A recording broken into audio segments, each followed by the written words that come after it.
শামীমা সুলতানাকে দেখতে পাচ্ছি ধানমন্ডি 32-এ তিনি অবস্থান করছেন এই মুহূর্তে।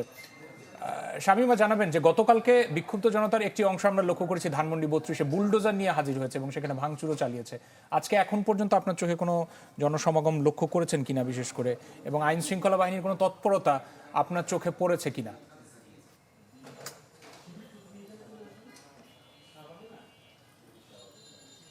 রাশিদ, একটু বলে রাখি যে আসলে যে বুলডোজারটি আনা হয়েছে সেটি এখন এখানে নেই, তবে এখানে হাতুড়ি দিয়ে এখানে ভাঙা হচ্ছে। 32-এর ভবনের যে অংশ এখনো পর্যন্ত টিকে আছে সেটি ভাঙা হচ্ছে এবং এখানে আইন শৃঙ্খলা বাহিনীর আমরা সদস্যকে দেখতে পাচ্ছি না, তবে প্রচুর মানুষ কিন্তু আসছেন, তারা দেখছেন এবং কেউ কেউ ভাঙছেন, কখনো কখনো এখানে স্লোগানও দেয়া হচ্ছে।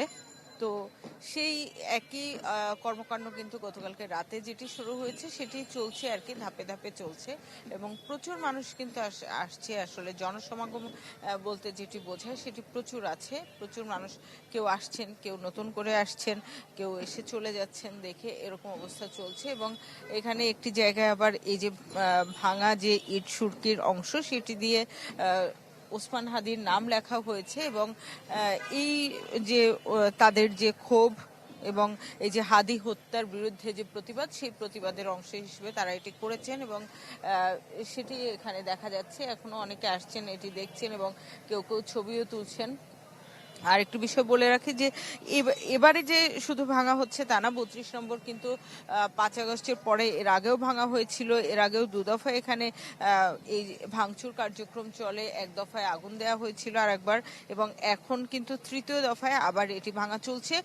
শরীফ ওসমান হাদিকে আপনি জানেন যে এর আগে তাকে গুলি করা হয়েছিল এবং সেই গুলির পর তিনি কিন্তু এতদিন চিকিৎসাধীন ছিলেন এবং সেই চিকিৎসার পরে কালকে যখন তার মৃত্যুর সংবাদ আসলো তখন থেকেই কিন্তু তার যারা ভক্ত আছেন, যারা শুভাকাঙ্ক্ষী আছেন, অনুসারী আছেন কিংবা রাজনৈতিক সহযোদ্ধা আছেন, সবার মধ্যে কিন্তু সেই ক্ষোভ বহিঃপ্রকাশ হয় এবং সারা ঢাকায় শুধু নয়, ঢাকার বাইরেও কিন্তু এই ক্ষোভের বহিঃপ্রকাশ দেখা যায় এবং সেটি কিন্তু এখনো চলছে। সেই তখন থেকেই কিন্তু 32-এ সেই কাল রাতেই বুলডোজার আনা হলেও বুলডোজার দিয়ে আসলে ভাঙা হয়নি, ধীরে ধীরে হাতুড়ি দিয়েই ভাঙা হচ্ছে এবং এখনো চলছে। কেউ কেউ ভেঙে চলে যাচ্ছেন এবং নতুন করে কেউ কেউ আসছেন, আবার নতুন করে ভাঙছেন এবং স্লোগান দিচ্ছেন।